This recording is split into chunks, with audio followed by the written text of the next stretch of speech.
مدینے کے تاجدار کتنا ہی اچھا ہو اگر ہم مقام ابراہیم کو مصلی بنا لیں، یعنی یہاں ہم نماز ادا کریں۔ ابھی حضرت عمر فاروق یہ کہہ کے فارغ ہوئے تھے، حضرت جبریل امی آ گئے، یا رسول اللہ واتخذوا من مقام ابراہیم مصلی، یا رسول اللہ مقام ابراہیم کو مصلی بنا ہی لیں، یا رسول اللہ مقام ابراہیم کو مصلی بنا ہی لیں۔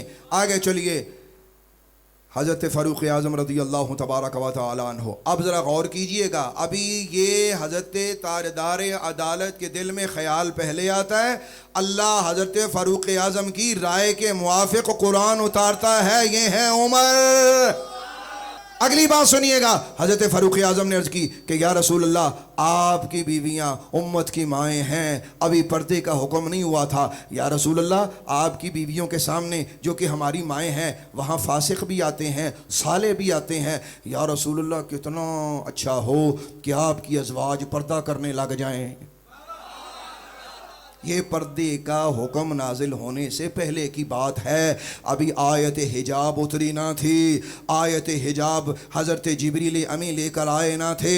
حضرت فاروق اعظم پہلے ہی یہ سرکار دو عالم کی بارگاہ میں عرض کرتے، یا رسول اللہ امہات المومنین کی خدمت میں فاجر بھی آتے ہیں، صالح بھی آتے ہیں، یا رسول اللہ کتنا اچھا ہو کہ ہماری مائیں پردہ کر لیں۔ فاروق اعظم ابھی یہ بات کر رہے تھے، کچھ دیر گزرتی ہے کہ جبریل امی اتر آتے ہیں اور جبریل امی کہتے ہیں یا رسول اللہ پردے کا حکم کر دیجئے۔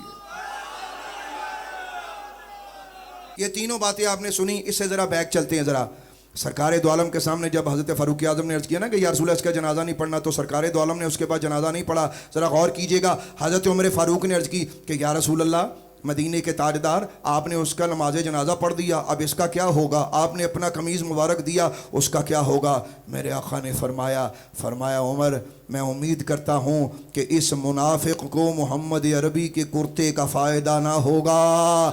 عرض کی یا رسول اللہ دیا کیوں؟ فرمایا جنگ بدر میں جب میرے چچا کو قیدی بنا کے لایا گیا تو میرے چچا کا قمیض نہ تھا، صرف تہ بند تھا، چونکہ میرے چچا عباس بڑے لہیم و شہیم اور بڑے وجود والے تھے تو ان کو کسی کا کرتا پورا نہ آتا تھا۔ یہ عبداللہ بن ابی پاس ہی کھڑا تھا، اس نے اپنا کرتا اتار کر میرے چچا کو دیا، تو آج میں نے اس منافق کا بدلہ اتار دیا، کل قیامت میں یہ مجھ سے بدلہ لینے کے لیے نہ کھڑا ہو جائے۔ وہ بدلہ اتار دیا جو اس نے احسان میرے چچا پہ کیا تھا، اس نے میرے چچا کو کرتا دیا، محمد عربی نے اسے پہنا دیا۔ اور عرض کی یا رسول اللہ ہوگا کیا؟ میرے آقا نے فرمایا میں امید کرتا ہوں کہ میرے اس عمل کو دیکھ کر 1000 لوگ مسلمان ہوں گے۔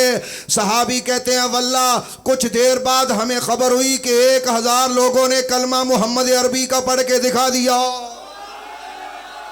اب ذرا اسے آگے بھی سنیے گا، حضرت فاروق اعظم رضی اللہ تبارک و تعالی عنہ اور بعد میں رویا کرتے تھے اور کہتے تھے یا اللہ تو عمر سے اتنا پیار کرتا ہے، یا اللہ تو عمر سے اتنا پیار کرتا ہے کہ ابھی آیت اتری نہیں اور عمر کے دل پہ اس کا معنی القاء ہو گیا۔ ذرا غور کیجئے گا، حضرت فاروق اعظم رضی اللہ تبارک و تعالی عنہ اس کے بعد ساری زندگی آپ نے اپنا ایک معمول بنایا۔ ایک اور صحابی رسول کا بیچ میں نام ایڈ کرنا چاہتا ہوں جن کا نام ہے حضرت حذیفہ، اور حضرت حذیفہ وہ صحابی رسول ہے جسے کہا جاتا ہے کہ یہ نبی پاک کے راز کی باتیں جانتے تھے، یعنی کہ رازدار محمد عربی۔ کسی نے پوچھا کہ آپ کو رازدار محمد عربی کیوں کہا جاتا ہے؟ حضرت حذیفہ رو کے کہنے لگے اس لیے کہ مجھے نبی پاک نے ہر ایک منافق کا نام بتایا ہوا ہے۔ حذیفہ یہ منافق ہے جب یہ مر جائے تو اس کا جنازہ نہ پڑھنا، حذیفہ یہ منافق ہے جب یہ مر جائے تو اس کا جنازہ نہ پڑھنا۔ حضرت فاروق اعظم کیا کرتے تھے؟ ہمیشہ ہی حضرت حذیفہ کو اپنے ساتھ رکھتے تھے، اور کسی کا جنازہ تیار ہوتا حضرت فاروق اعظم ادھر کھڑے ہیں، حضرت حذیفہ ساتھ کھڑے ہیں، حضرت حذیفہ کی طرف حضرت فاروق اعظم دیکھتے کہ جنازہ پڑھ لوں یا نہ پڑھوں۔ حضرت حذیفہ اگر جنازہ نہ پڑھنا ہوتا حضرت فاروق اعظم کو چٹکی کاٹ دیتے کہ سرکار چلو یہ منافق ہے، ہم نے اس کا جنازہ نہیں پڑھنا۔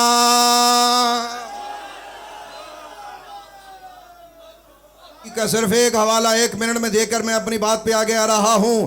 صاحب تفسیر کا وصال ہوا 671 ہجری میں، آج 1442 ہجری ہے، آج نئے سال کا پہلا دن ہے، اسلامی نئے سال کا رات گزر چکی ہے۔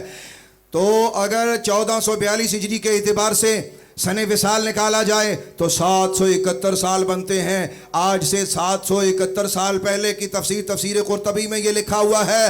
صاحب تفسیر کہتے ہیں لوگوں اس آیت سے یہ ہمیں ملا، یہ سبق مل رہا ہے. وَقَدْ كَانَ الْقُرْآنُ يَنزِلُ عَلَى مُرَادِهِ. میں پھر پڑھتا ہوں وَقَدْ كَانَ الْقُرْآنُ يَنزِلُ عَلَى مُرَادِهِ. وہ کہتے ہیں کہ کبھی کبھی حضرت عمر فاروق کی مرضی کے مطابق قرآن اترتا تھا.